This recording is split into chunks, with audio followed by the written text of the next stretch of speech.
J'ai passé des années en soins intensifs à observer comment les corps réagissent aux moindres variations physiologiques. Un léger changement de pression artérielle, une petite fluctuation hormonale, de minuscules signaux qui, mis bout à bout, peuvent faire la différence entre la vie et la mort. Alors, quand j'ai commencé à suivre mes propres biomarqueurs, j'ai remarqué quelque chose qui semblait trop simple pour être vraiment important. Mes taux de vitamine D chutaient chaque hiver, même en restant toute la journée près des fenêtres, même en pensant recevoir assez de lumière. La différence entre l'été et l'hiver était frappante, mais ce n'était pas seulement une question de saison. C'était lié à ce qui se passe quand la lumière traverse le verre, le spectre que tu ne reçois pas. Le verre agit comme un filtre biologique, pas comme un filtre neutre. Voici ce qui passe réellement à travers ta fenêtre. UVA, 315-400 nNT, partiellement transmis. Le verre standard laisse passer environ 75%, mais les fenêtres modernes à faible émissivité, l'OU, peuvent en bloquer jusqu'à 90%. UVB, 280-315 nm, presque totalement bloqué. Le verre arrête environ 97% des rayons UVB. Lumière visible, 400-700 nm, majoritairement transmise, mais avec une intensité réduite et un spectre modifié. Lumière rouge, 620-700 nm, passe à environ 70-90%, mais avec une intensité inférieure à celle de l'extérieur. Proche infrarouge, 700-1100 nm, largement bloqué. Ces longueurs d'onde biologiquement essentielles sont en grande partie perdues en intérieur.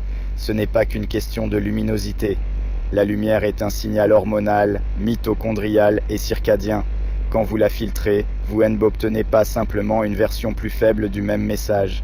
Vous recevez un message incomplet, ce que chaque longueur d'onde fait à votre corps. Chaque longueur d'onde déclenche des réponses physiologiques spécifiques. Quand le verre les bloque, ces voies ne s'activent pas.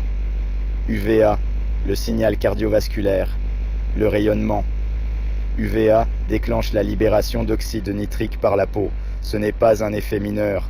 Les recherches montrent que l'exposition aux UVA provoque une vasodilatation et abaisse la pression artérielle suffisamment pour apporter un bénéfice cardiovasculaire et possiblement réduire le risque d'AVC. Votre peau contient des nitrites à des niveaux environ 25 fois plus élevés que dans le plasma. C'est un réservoir prêt à être activé, mais uniquement par la lumière directe du soleil, pas à travers le verre. Halliday, GM, and Byrne, SN, 20 cartoons. An unexpected role, UVA-induced release of nitric oxide from skin may have unexpected health benefits. Journal of Investigative Dermatology, 134-7, 711-714, https, DOI, org, 10, 1038, JID, 2014, 33 UVB. La voie de la vitamine DC est ici que le déficit devient évident.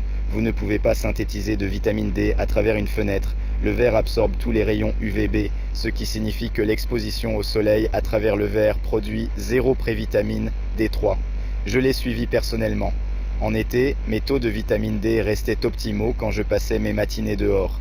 En hiver, même avec le même temps passé près des fenêtres, mes niveaux chutaient nettement. La plupart des gens obtiennent 80 à 90% de leur vitamine D grâce au soleil. Quand vous êtes à l'intérieur, vous n'en obtenez aucune. Wacker, M. N. Holick, M. F. 2013. Sunlight and Vitamin D, A Global Perspective for Health, Dermato-endocrinologie, 51 51 108.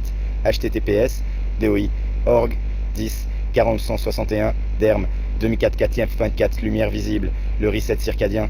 Votre corps est le plus sensible à la lumière pendant 3 périodes précises, la première heure après le réveil, les 2 heures avant le coucher et pendant la nuit. L'exposition à la lumière le matin est essentielle, car elle règle tout votre rythme hormonal pour la journée. Les études montrent qu'une transition matinale précoce d'une lumière faible à une lumière intense supprime la mélatonine, induit une augmentation immédiate de plus de 50% du cortisol et limite la dégradation de la vigilance. Une exposition lumineuse forte l'après-midi n'a aucun effet sur ces paramètres. Le timing est essentiel. Le problème ? La lumière extérieure est jusqu'à 10 fois plus puissante que l'éclairage intérieur, même par temps nuageux en hiver. Votre fenêtre ne fournit pas l'intensité dont votre système circadien a besoin. Le Proult, R. Colecchia, E. F. L'ermite Balerio, M. and Van Cotter, E. 2001. Transition from dim to bright light in the morning induces an immediate elevation of cortisol levels. The Journal of Clinical Endocrinology and Metabolism, 86.1, 151-157, https, DOI, org, 10, dose 10, GSM, 86, 1, 7 en U1 sur 2 rouge et proche infrarouge, les activateurs mitochondriaux. La lumière rouge stimule les mitochondries, augmente la production d'ATP et soutient la réparation des tissus. Le proche infrarouge pénètre plus profondément, offrant une neuroprotection et un signal anti-inflammatoire.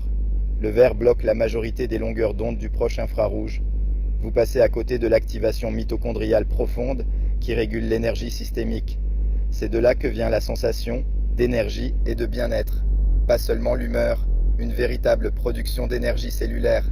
L'impératif de la lumière du matin, j'ai changé mon protocole à partir de cette compréhension. Chaque matin, dans les 30 à 60 minutes après mon réveil, je sors dehors, sans lunettes de soleil, sans barrière de verre, juste une exposition directe à la lumière. La différence dans mon ressenti est immédiate, mais les changements des biomarqueurs prennent des semaines à apparaître. Mon rythme du cortisol est devenu plus marqué. Des niveaux élevés le matin, puis une baisse progressive au cours de la journée, comme il se doit.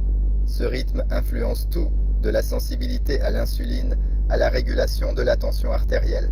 La qualité de mon sommeil s'est améliorée, pas parce que j'étais fatigué, mais parce que mon horloge circadienne était correctement synchronisée.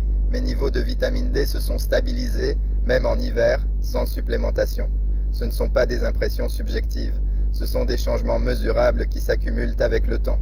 Quantifier le déficit, quand je dis que la lumière à travers une fenêtre ne fournit que 30 à 40% des bénéfices, voici à quoi correspond ce calcul. Synthèse de vitamine D, 0% à travers le verre et 100% à l'extérieur. Libération d'oxyde nitrique via les UVA, partielle, environ 30-50% selon le type de verre. Activation des photorécepteurs circadiens, intensité réduite, signal affaibli, environ 40-60% d'efficacité. Stimulation mitochondriale par rouge, NIR, fortement diminuée, 20-40% de l'exposition extérieure. Vous ne recevez pas zéro bénéfice de la lumière à travers une fenêtre. C'est mieux que l'obscurité ou que les LED dominés par le bleu.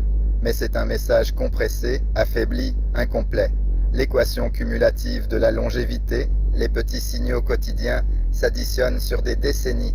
Le travail de nuit et les modes de vie en intérieur perturbent le rythme naturel de sécrétion du cortisol. Cela conduit à une réponse au réveil atténuée et à un profil journalier aplati. Résultat, augmentation du risque de syndrome métabolique, d'obésité et de diabète de type 2. La régulation de votre tension dépend du signal quotidien d'oxyde nitrique induit par les UVA. Manquer ce signal pendant des années, c'est accumuler un risque cardiovasculaire. La stabilité de votre humeur repose sur un bon alignement circadien. Affaiblir ce signal chaque jour, c'est lutter en permanence contre l'anxiété et la dépression. Ce ne sont pas des effets spectaculaires immédiats. Ce sont des dégradations subtiles qui s'accumulent. C'est pour cela que les marges comptent en longévité. Une réduction quotidienne de 60% du signal sur 20 ans n'est pas anodine. Pourquoi la médecine conventionnelle ignore cela? L'exposition à la lumière est gratuite. Elle n'est pas brevetable. Elle ne rentre pas dans une consultation de 15 minutes. La formation médicale met l'accent sur la gestion des pathologies, pas sur l'optimisation de la santé. On apprend à diagnostiquer une carence en vitamine D et à prescrire des compléments. On n'apprend pas à demander « Combien de temps passez-vous dehors le matin ?» Le système de santé optimise le volume de cas et la conformité administrative, pas la résolution des causes profondes. C'est un exemple parfait du décalage entre les incitations institutionnelles et les résultats pour les patients. L'intervention qui aiderait le plus de gens ne coûte rien et ne nécessite aucune ordonnance. Alors elle reste invisible. Mise en pratique, vous n'avez pas besoin de passer des heures dehors. Vous avez besoin d'une exposition stratégique au bon moment. Protocole du matin, 30-60 minutes après le réveil. Sortez dehors pendant 10 à 20 minutes, sans lunettes de soleil. Regardez globalement dans la direction du soleil, sans le fixer directement. S'il fait nuageux, restez plus longtemps. Vous recevez toujours beaucoup plus de lumière qu'à l'intérieur. En hiver, c'est encore plus important. La synthèse de vitamine D est faible, mais votre système circadien et cardiovasculaire a toujours besoin du signal. De plus, l'accumulation de vitamine D synthétisée durant l'été peut être libérée l'hiver chez les personnes saines. J'en parlerai plus longuement. Exposition l'après-midi, optionnelle mais bénéfique. Les longueurs d'onde jaunes et oranges du soleil de l'après-midi aident à consolider votre rythme circadien. Elles signalent à votre cerveau de commencer à ralentir pour la soirée. Même 10 à 15 minutes aident. Et la supplémentation? La vitamine D en complément agit sur une seule voie. Elle ne remplace pas le signal complet du spectre lumineux. Je me supplémente en hiver quand l'exposition aux UVB est insuffisante et avec la compréhension de tous ces différents mécanismes, de plus en plus rarement. Mais je privilégie toujours la lumière extérieure du matin pour tout le reste. L'architecture de la vie moderne, nous avons construit une société qui vit à l'intérieur. Environnement climatisé, lumière artificielle, barrières de verre partout. Cette architecture crée une taxe sanitaire invisible. Vous ne tombez pas malade immédiatement.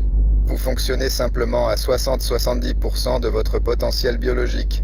Moins d'énergie, un sommeil moins bon, une humeur moins stable, une santé métabolique qui se dégrade progressivement.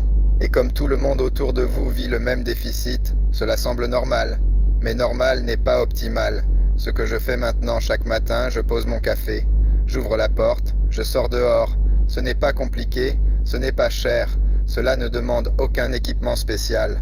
Cela demande simplement de reconnaître que votre biologie a évolué pendant des millions d'années avec une exposition directe au soleil, et que le verre, aussi pratique soit-il, crée une barrière aux signaux dont votre corps a besoin.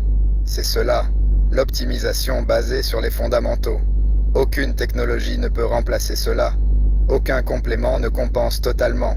Vous pouvez le vérifier avec des biomarqueurs, ou simplement observer comment vous vous sentez après 2 semaines d'exposition matinale régulière. Le signal est là, il suffit d'enlever le filtre. Dr Guénolé adore ce contenu est fourni à titre éducatif et ne constitue pas un avis médical. Consultez un professionnel de santé qualifié avant de modifier vos protocoles, surtout en cas de photosensibilité ou de traitement influençant la sensibilité au soleil.